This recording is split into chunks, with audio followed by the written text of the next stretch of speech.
Hey, what's up? It's Bridget and SYN from synmedia, and we're just sitting on the couch here today with K.Flay.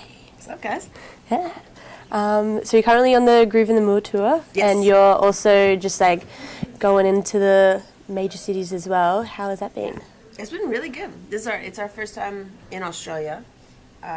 So, I think anytime you're initially somewhere, you're sort of just like trying to like take in the culture and sort of like the scene and the energy.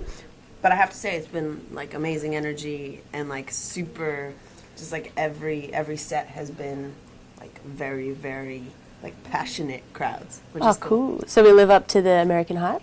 You do. Yeah, cool. Which is rare. How have you found the like rural cities?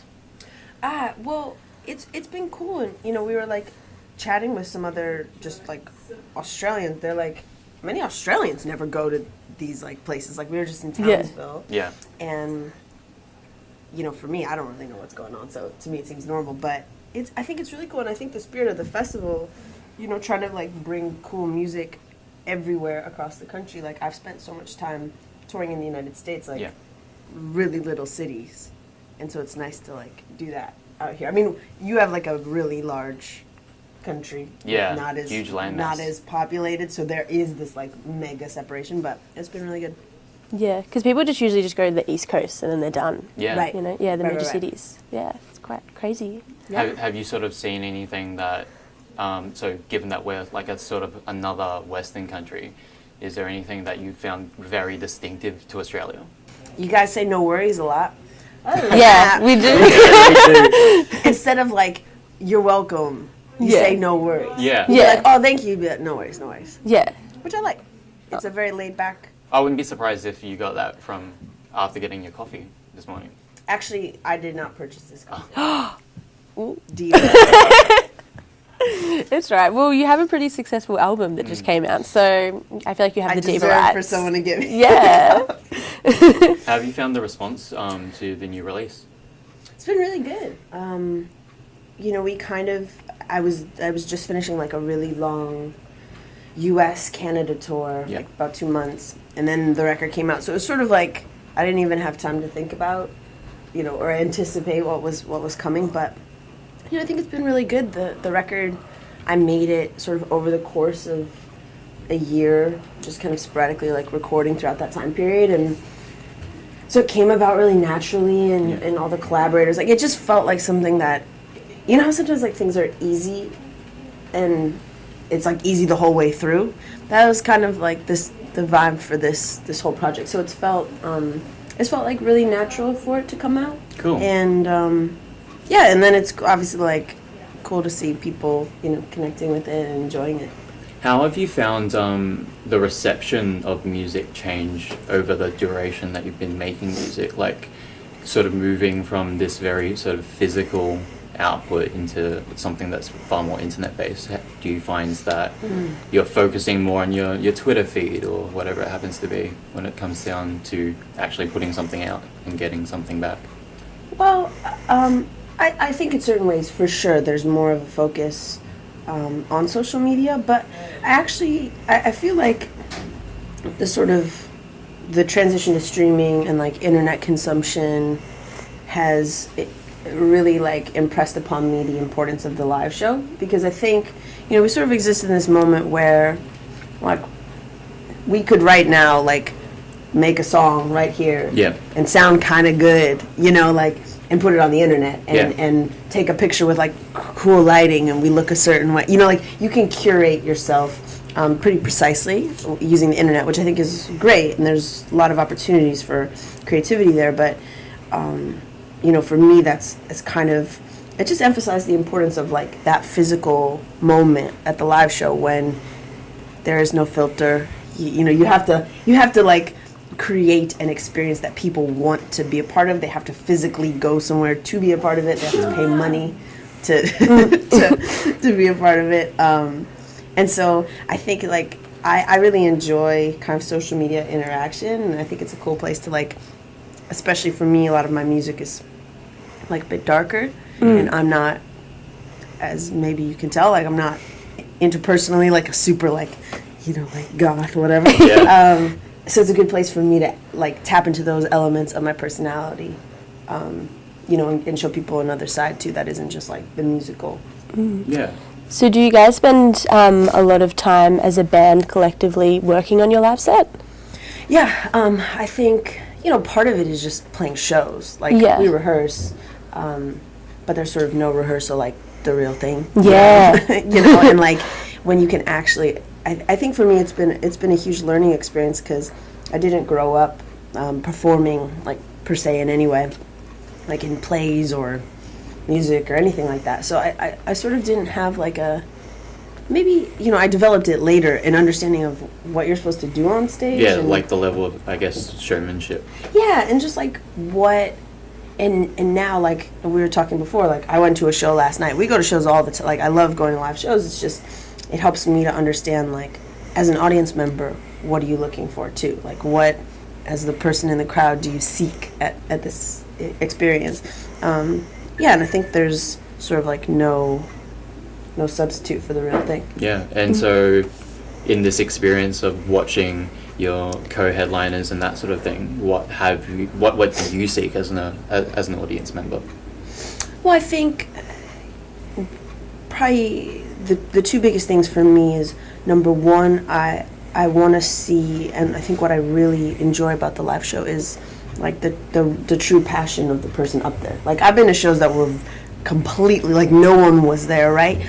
And the performer was so like passionate. You could tell like what they were creating meant something to them. That it just captivated me. Like, they could have been playing any kind of music. Yeah.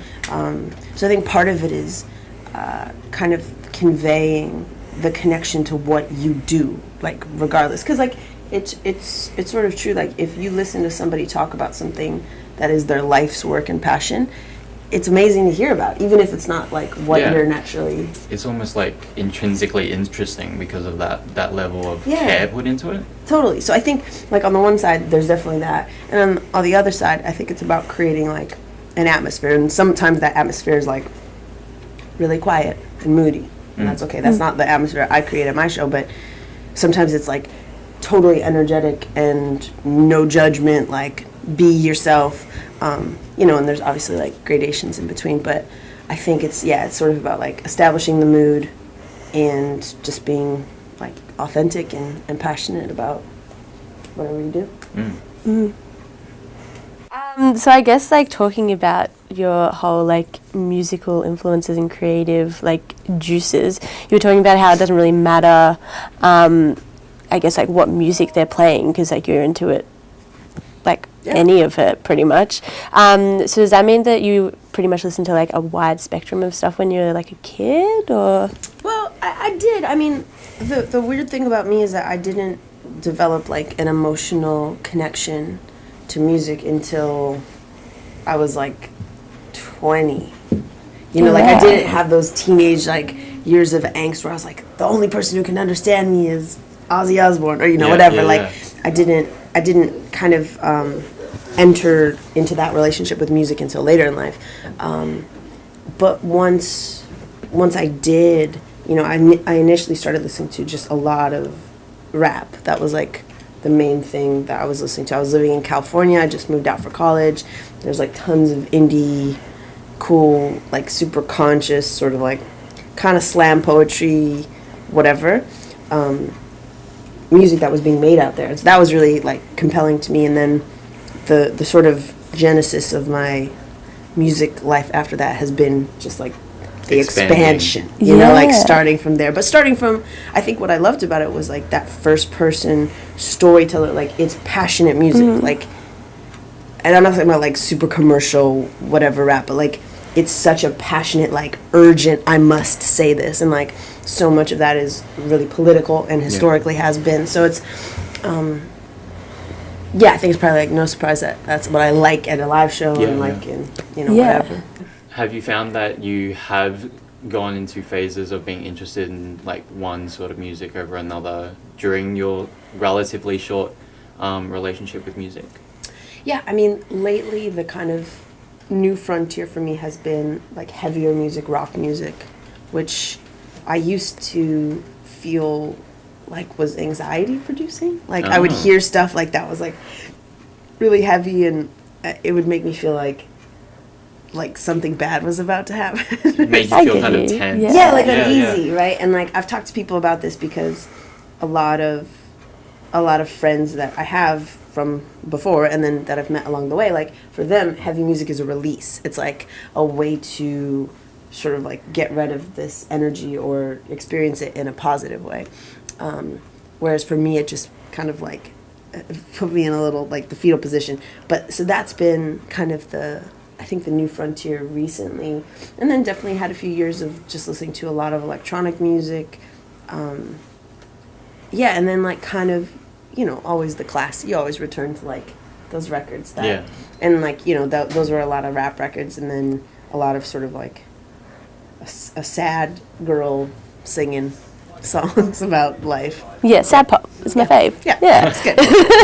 Yeah. So is there anything that you've been listening to on this particular tour, like that you would sort of like to bring to the forefront, like that you would like to share? Oh, well, we've been, you know, trying to see as many other acts on Groovin In The Moo as we can. The band that plays right before us on our stage, they're from here, Methyl Ethyl. I don't know. Yeah, if they're from great. They're awesome. Yeah. So they're super nice guys. So we've been really enjoying their stuff, and it sounds great live too. Yeah. And their vibe on stage is really cool. I like it. And we were just checking out the other day Amy Shark, who was awesome, really cool set. And like hearing a little bit about her history, which is really cool. And we saw Architects the other day. But that's like that frontier for me where I'm like, I'm still kind of like understanding, because like so much of metal is like this really technical, gnarly, cool stuff. Yeah. Like that sort of mastery of that noise. Yeah. Exactly. But it is such a like different genre for me. But we saw them and their set was awesome. They were really good. I'm trying to think who we saw the other day too. We've been catching All Day. He plays on the other stage right before us, which is awesome. His set is great. It's really cool. It's like a great mix of. I really appreciate like it doesn't have just one sort of tenor. Like the festival of the day, just sort of like it has a lot of like. I don't know, I guess changes in vibe. Yeah, which is a perfect sort of like fit for you, given how your music's changed since you were doing like mixes to now your full-length albums.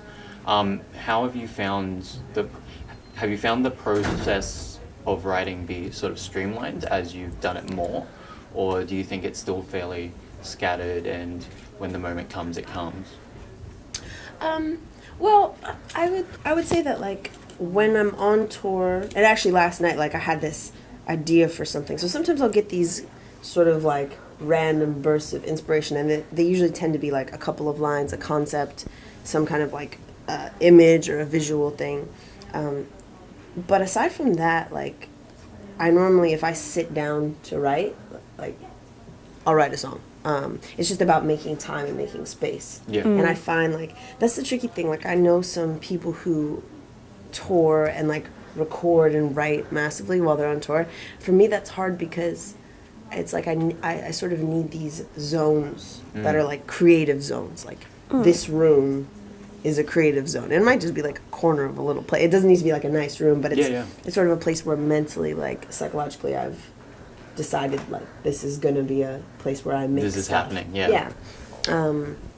So I think it's kind of a mix. Like I try to get these moments sort of crystallized in my mind when I'm out in the world, and then kind of like revisit those when I'm at a later date. Yeah. That's so interesting. Do you think you kind of like focus on that as like a lot of the evaluating how and why you do things because you were a psych major?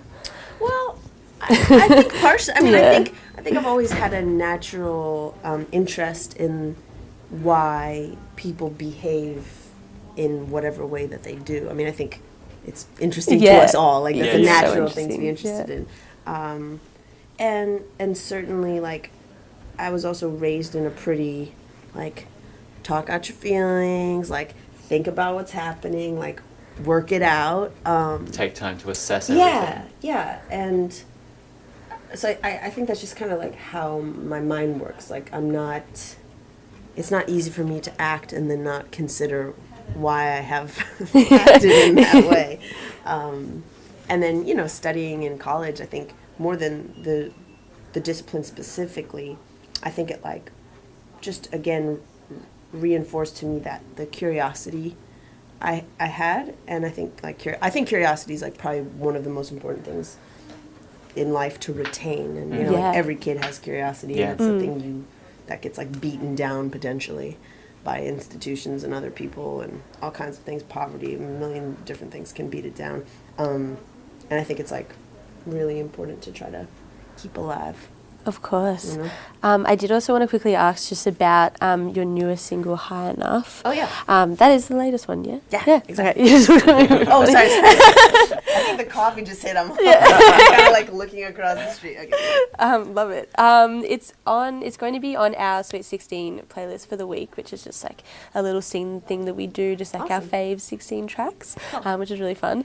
I just wanted to quickly ask about it because I did read online that you were sober for like the first 23 years of your life. Did that kind of influence a lot of the track, or is it just two completely different kind of things? I think it totally did. I mean, it's, you know, I sort of inadvertently did this very interesting experiment. You know, I couldn't have predicted that it would go like this, but I've had so many, like, I don't want to say all the major life experiences, but I've had a lot of them. Not just sober, but with no understanding of what it felt like to not feel sober. Yeah. You know, and most people at least have some basis for comparison. Yep. Yeah. Whereas I was just like, this is my is it. reality. Yeah. There's nothing else.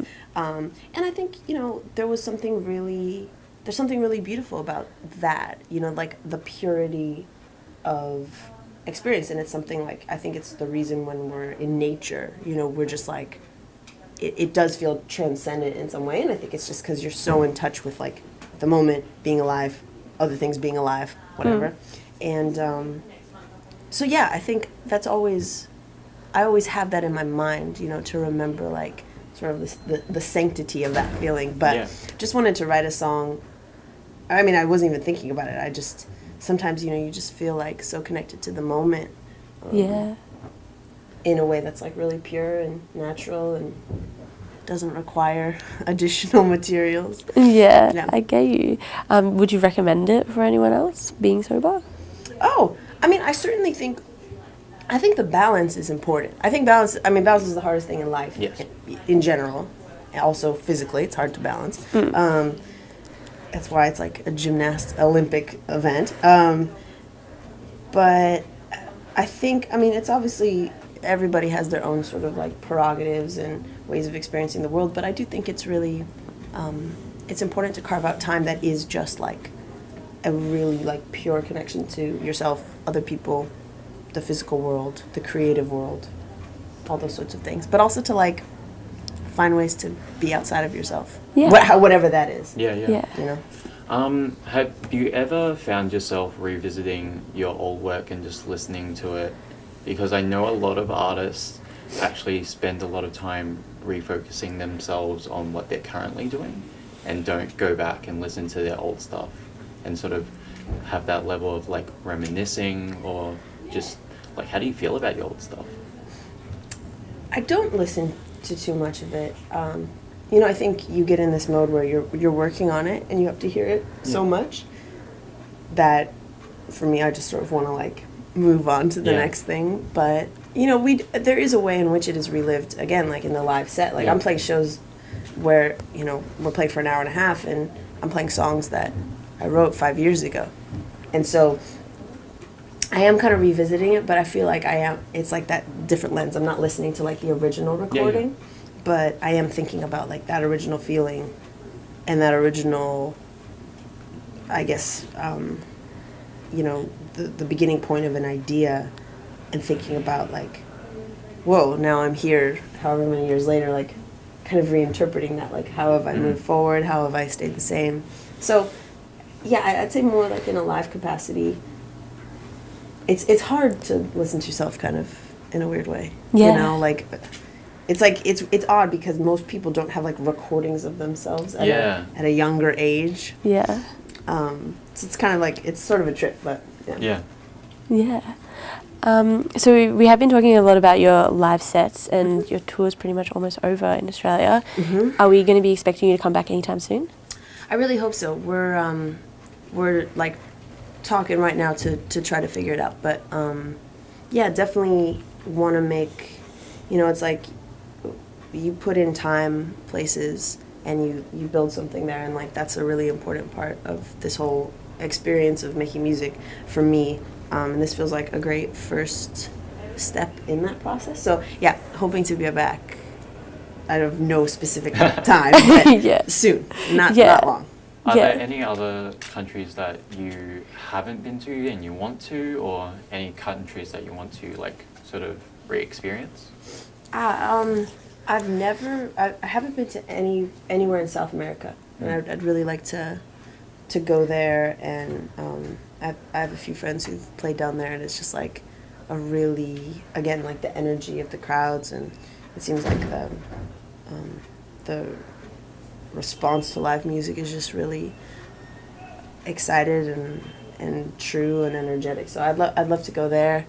I'm kind of happy to be anywhere though. You know what I mean? Like it's cool to be anywhere that's not where you're from for a minute. Yeah, so we'll see where it takes me. Well, it sounds like you've got heaps of up and coming goals, and we look forward to keeping tabs on you. And we'll see you at Groovin In The Moo at Bendigo on Saturday. Amazing. Yeah. Cool. Thank you guys.